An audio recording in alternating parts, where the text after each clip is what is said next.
জীবনটা আমার দুঃখে চলে যায়, জীবনটা দুঃখের দুঃখের দুঃখের।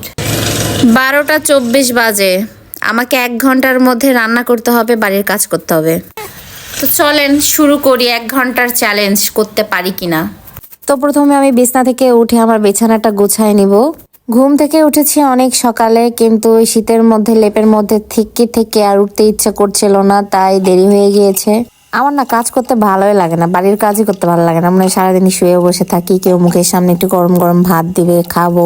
কিন্তু দুঃখের বিষয়, কে দিবে? নিজেকেই করে খেতে হবে, নিজেরটা নিজে না করলে হবে বলেন? তো যাই হোক, আমার ঘর পরিষ্কার হয়ে গিয়েছে, আমি এখন রান্নাঘরে ঢুকবো। রান্নাঘরের ফার্স্ট কাজ হচ্ছে আমার থালা বাসন যা ছিল তা মেজে রাখা।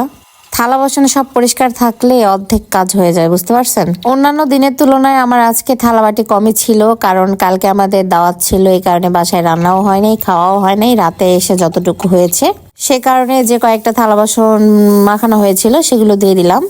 তো এখন আমি আলু ভর্তা করব, এই জন্য আলু সিদ্ধ উঠাই দিব। তার আগে গরম পানি করেছিলাম, সেটা দিয়ে কাপড় ভিজাই দিচ্ছি। শীতের সময় গরম পানি করে কাপড় না ভিজাইলে হয় না। তো এখন আমি আলু সিদ্ধ উঠাই দিয়ে ভাত উঠাই দিব। অলরেডি আমার কানে আজান চলে এসেছে, তো এই কারণে ভাত উঠাই দিলাম, যে গরম গরম ভাত হবে, গরম গরম ভাত খাবো। আমি তো রাইস কুকারে ভাত রান্না করি, তো ঝামেলা নাই, তুলে দিয়ে আমি বাকি কাজ করে ফেলবো।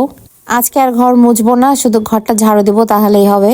তো আমি ঝাড়ু দিচ্ছিলাম, আমার ছাগলটা মানে পাহারা দিচ্ছিল যে আমি কি করতেছি। ছাগলটা আসলে বোঝে কম, তো আমার ঝাড়ু দেওয়া হয়ে গিয়েছে। আমি স্যান্ডেল পরি নাই, ঠান্ডা লাগতেছিল, তো ভাবলাম যে ঝাড়ু দিই, তারপরে স্যান্ডেল পরবো। পরিষ্কার রুমে স্যান্ডেল পরে ঘুরে বেড়াবো।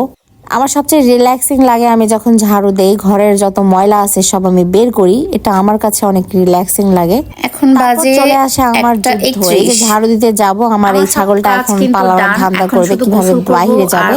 এই যে টুপ করে বাইরে চলে গেছে, এখন আমি ঝাড়ু দেওয়ার পরে ওকে ঝাঁটা কোবা করতে করতে নিচে নিয়ে চলে আসবো। তো আমার ছাগলটা চলে এসেছে, এখন গেট লাগাই দিব।